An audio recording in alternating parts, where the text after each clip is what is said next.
It's the Yoga Healer Real Life Show with Kate Stillman. Hello, welcome. This is Kate Stillman, and I'm here with Elena Brower of Teach.Yoga. Hi. And we're here to talk about ruthless self-care for yoga teachers. Yes. And we'll talk about this in terms of like reality, in terms of like not what we should be doing because someone else told that to us, but what we actually do. Yep. So how do you want to start? Well, I think we should start first thing in the morning. What do you say? I like to start the night before. Oh, no.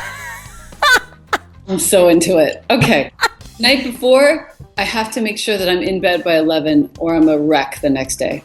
Okay, so this is huge, and this is why we want to start the night before. Because let's walk through. You've got 200 emails in your inbox because you're a super busy yogipreneur. You're amazing. You've got all the stuff going on, right? And 100, never more than 100. I keep it down. Yep. And I often don't answer things. So when people don't hear back from me, that's a very respectful no. Yep. Great. And that helps me a lot. I learned that from other friends of mine who are far more out there than I am in terms of their notoriety. And this has helped me a lot. As long as I'm winding down by 10:30 and in bed by 11, I'm awesome. I'm getting 7 hours of sleep. I'm up like a shot at 6. I don't need an alarm. Yep. And I'm out here practicing and enjoying the sunrise. And so you've learned this from experience? For sure. Okay. Because I've tried every other which way. I've been, you may not know this, but I've been clean and sober for a year and change. And that has changed so much in my body. And so was that from alcohol or what? Marijuana. Okay. Yep. Yeah. And That's how it went. and was that like a late night thing that would then kind of push that 11 o'clock envelope, or no? It was a 9 a.m. thing. Oh, okay. Yeah. And what it did was it created a lot of hazard in my day. Basically, it was about 2 hours of like getting over that whole thing. By the way, telling myself the whole time that I was having a break.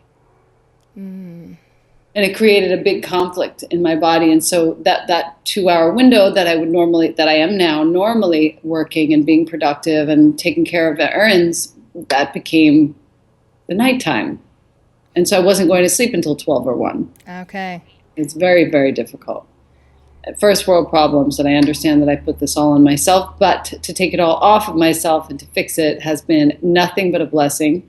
And I actually ended up seeing in July Dr. Pratima Raikur, whom you've also interviewed for this summit, and she really changed some things around for me. She saw into my soul. It was so good to sit with her because she really knows the work and knows the body so well, and gave me a series of herbs first thing in the morning, with breakfast, with lunch, with dinner, right before I go to bed.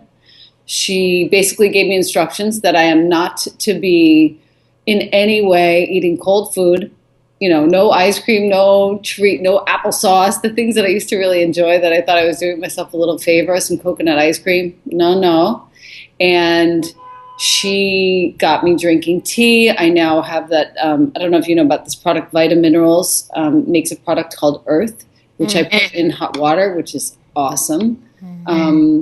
And so my body has really turned around significantly because of that work. And I learned a lot about what a Pitta Vata really needs and how I can nourish myself from the inside. Warmer foods, more frequent eating. There were so many things. I just feel so much better and so grateful for Ayurveda overall as a way to nurture myself. That's great to hear. I mean, it's funny because I know the last time we talked, like Ayurveda wasn't as much in your field or on your radar, and there is a level of like a readiness. It was interesting in the summit interviewing a lot of these gurus, and they talked a lot about this readiness of, it's a sophisticated, it's a very sophisticated system, and it asks us to go against our tendencies. Yes.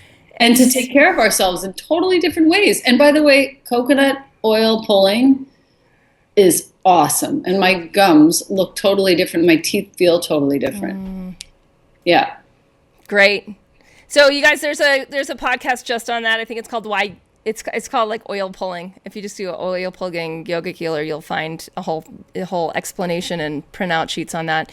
But yeah, so it sounds like you've really come into a regularity with self-care that wasn't there before. That's kind of what I'm hearing between the lines, like with the eating, with the going to bed, that you're regulating your biorhythms. But it's not like some kind of rule. It was really what had to happen and what feels good. Mm-hmm. And I think the distinction between discipline and reward on one hand, and what really feels good and is good for us on the other hand, and will help us do our great work in the world, is a very important distinction, because so many people, I hear them saying, oh, I don't like to follow rules, or, I deserve this whatever chocolate cake, cigarette, joint, drink. Yeah. Believe me, I spent so many years doing all of those things, and I'm not saying that you're a bad person if you're saying those things right now. All I'm saying is, it actually, on the other side, it actually really does feel better to take care of myself and to eat the right things. And I don't consider it like, I consider it like, what a joy it is to put steamed vegetables in my body at the end of a day, rather than some really sort of toxic and crazy hard to, like, a pint of coconut ice cream, which is very good, but really hard to get through in the middle of the night. Yeah. Just saying. Well, my sense is that the emotional development is huge. And this is where, like, a yogi runs into Ayurveda, and it looks like all these rules that are hard and really start to stir up the truth of where the emotional development is. And my sense is that a lot of Western yoga teachers, at least the ones that I hang out with, and I'm whatever, like, I like sophisticated philosophies and stuff like that. It's like there's a smart bunch out there. And so our intellectual development can be farther ahead than our emotional development. And so that what you're describing in terms of like the reward, the discipline and the reward, versus this whole other paradigm of nourishment in experiencing intrinsic support, like really getting support directly from the 5 elements, really getting the experience of support from the ecosystem. Like really, like, so when you take in these nutrients, like we don't need that much because they're like, whoa, connectivity, right? And that just is, it's like a whole other level of development that's part and parcel of our path as yogis. About 6 months in, after I quit doing everything and was just clean, I started feeling high when I ate. When I eat really good food. And I've been cooking a lot more for myself now, coming to understand the basic tenets of Ayurveda.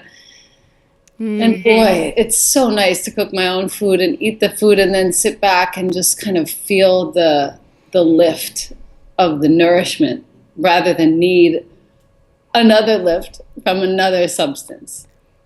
And I think that's really important to talk about, because before I'd experienced that, I really had no sense of what that would even mean. And now I do. And now I know.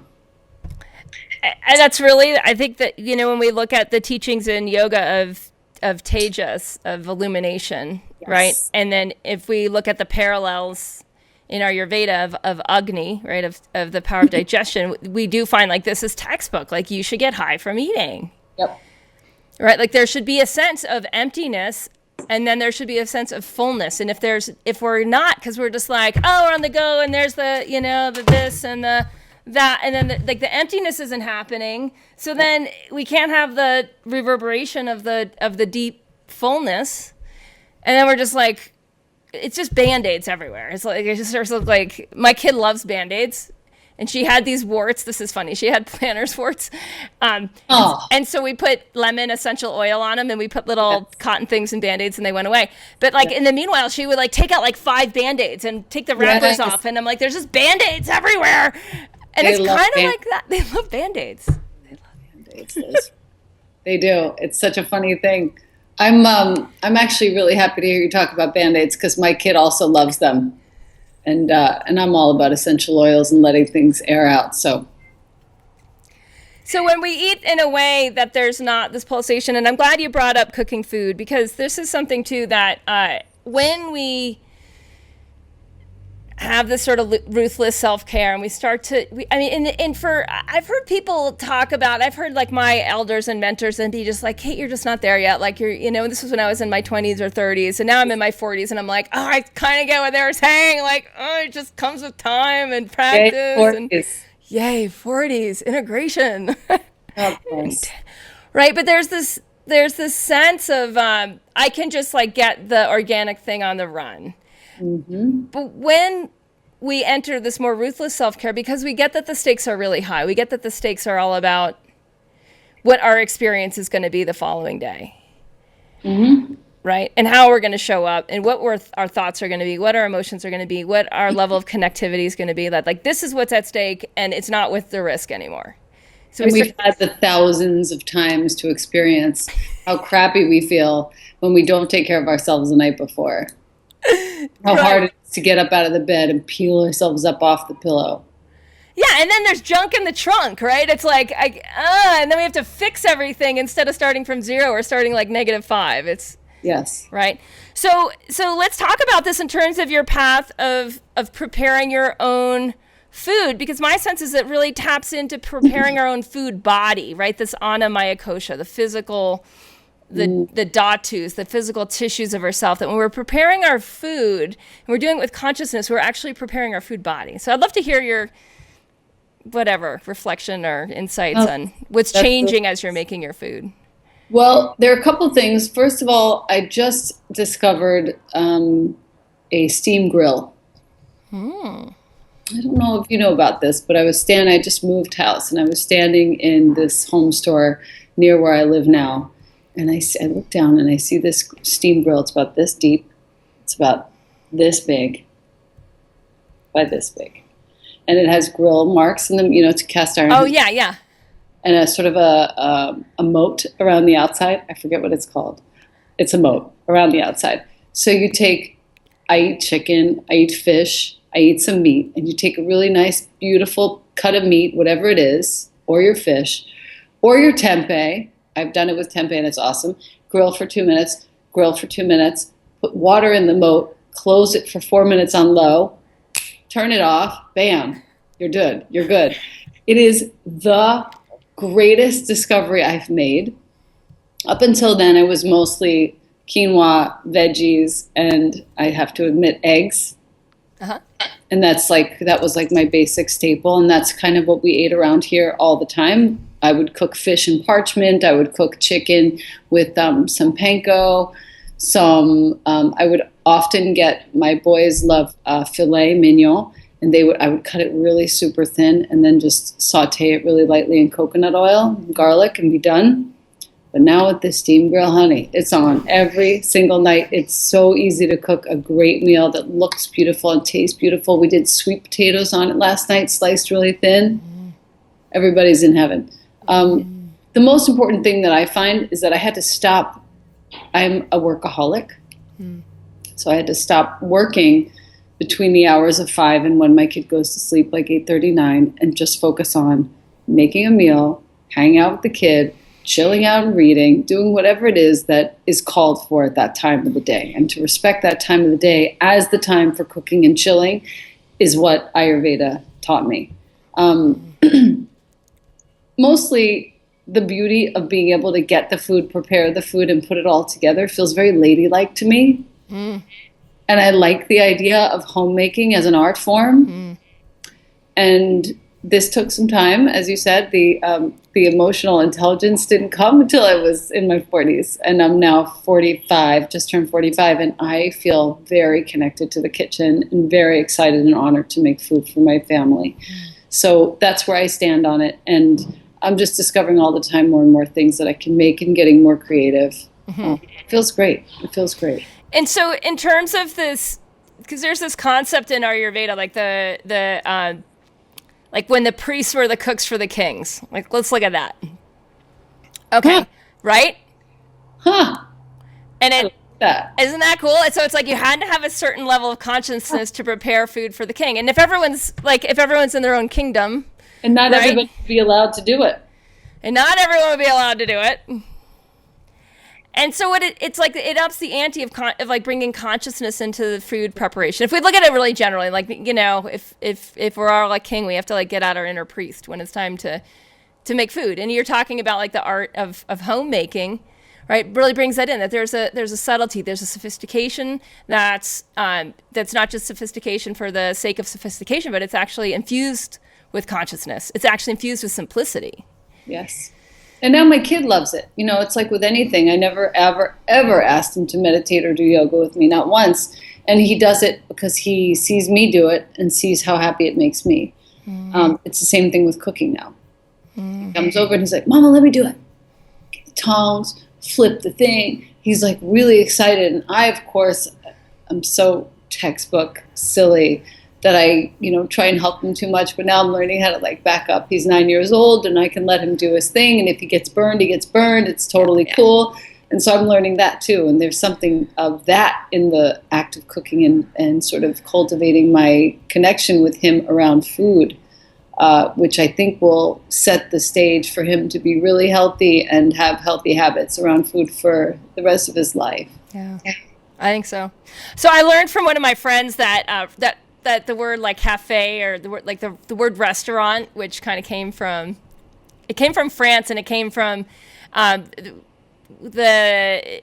think it was like a French Revolution, where soldiers were like looking for a place to eat on their way back home. Okay. So if we look now, you live in Manhattan. There's restaurants everywhere. A lot of people rely on restaurants for food. You're preparing your family's food more of the time than you're not. Yeah. And what is the difference that you're feeling if we just tie this all together with like the priests were, you know, the priests were the ones who cooked for the kings.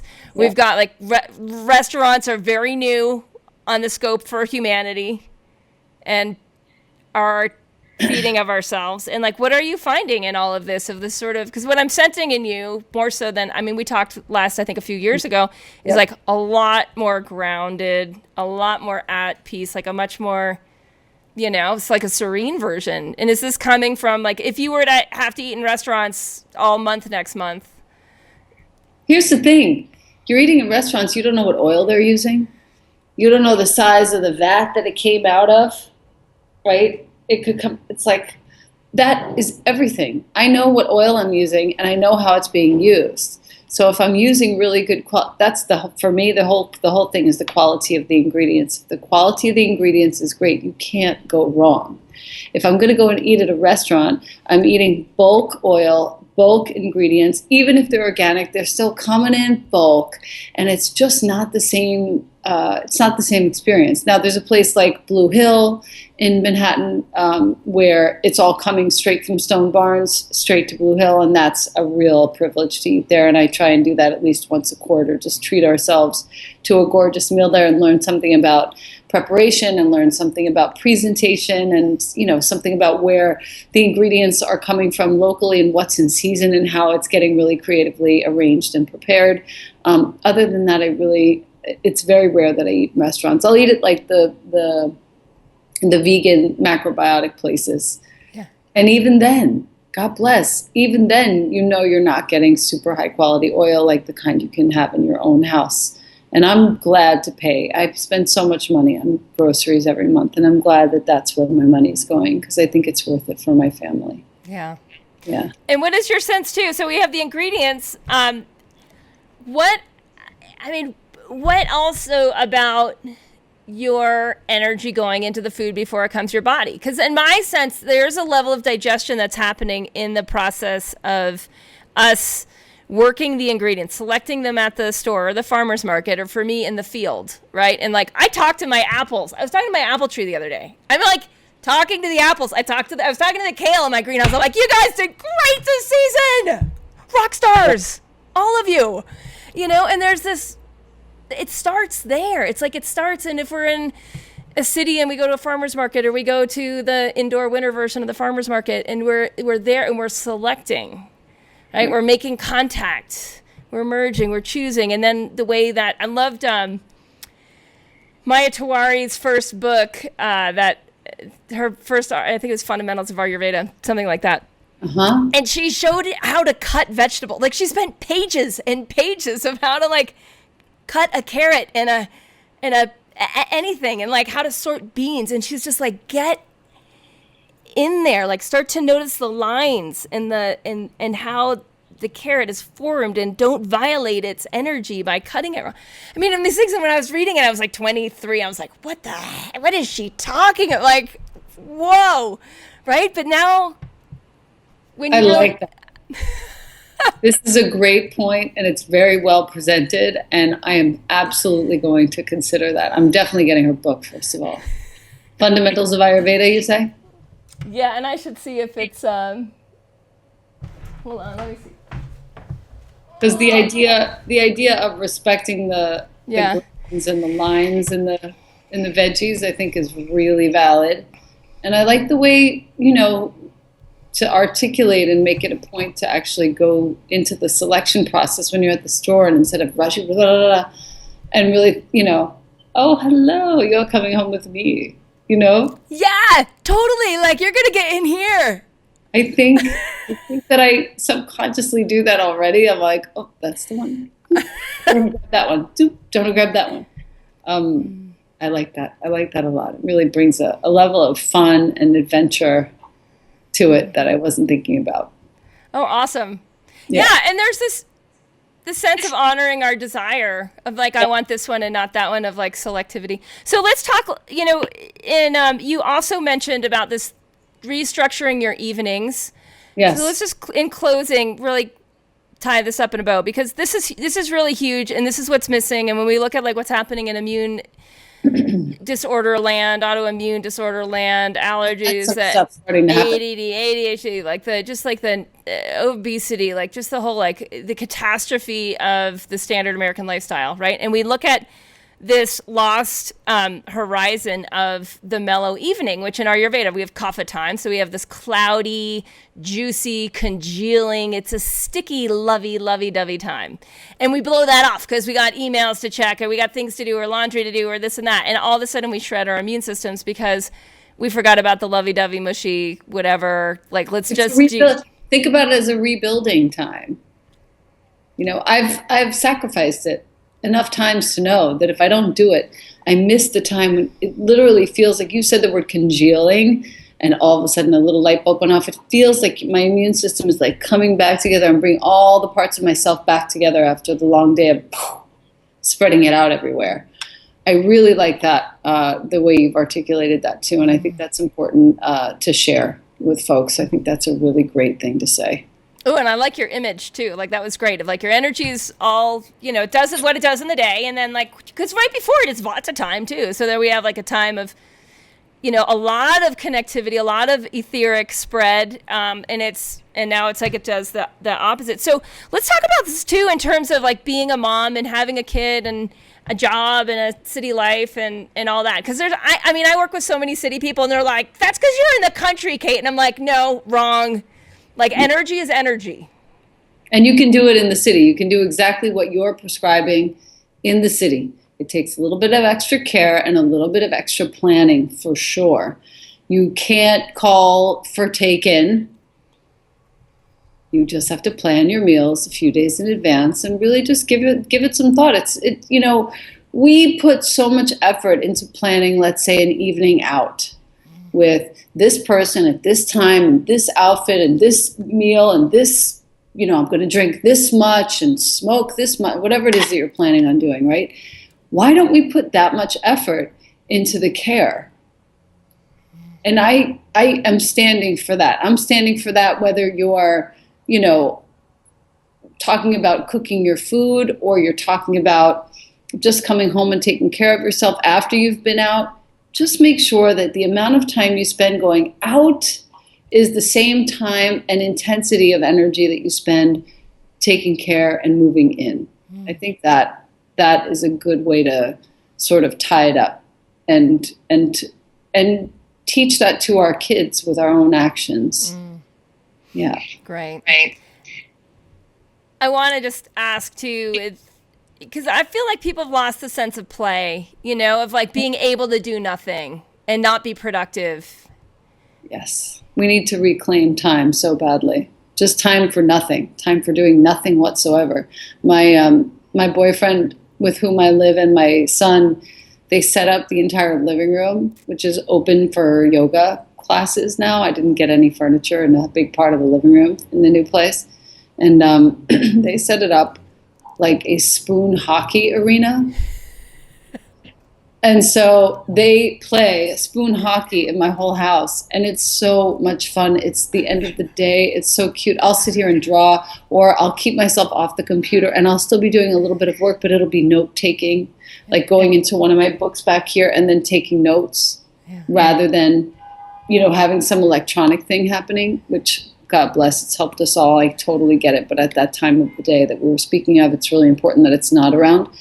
And that's kind of like nothing time, I'll stop and I'll ref, I'll call a shot, that's nothing time. And it's great. It's so important. We don't take that time, and we don't have a TV, which, I'm really proud of that. He never had a TV as a kid, this kid. So he doesn't know what that's about. And we watch on occasion Netflix. We'll show him like some good old movies. We're just in the middle of To Kill a Mockingbird, actually. So good. So good. He was like, I'm not watching this. He's watched the first few scenes. He's like, I'm not watching this. Forget it. And then all of a sudden we get a little bit into it, and then he's in. He's hook, line, and sinker. Now we're like a third of the way through. But that's, that also is like one of those times where there's really nothing happening. You know what I mean? A good old film like that, that's awesome. But the mindless commercial television, loud, everybody on a device, like that is decidedly not happening here, and we all sleep better for it. Yeah. Awesome. Yeah. Well, again, everyone, this has been Elena Brower with Teach.yoga, and we've been talking about ruthless self-care for yoga teachers. I just love how organic and yet sophisticated this conversation's been. So thank you. Dude, let's keep that going. Yes. Sophisticated. Keep it going. Hey, listen, have a great winter there. Thank you. Yeah. Come visit. I will, and we'll talk soon. Okay. Bye. Bye.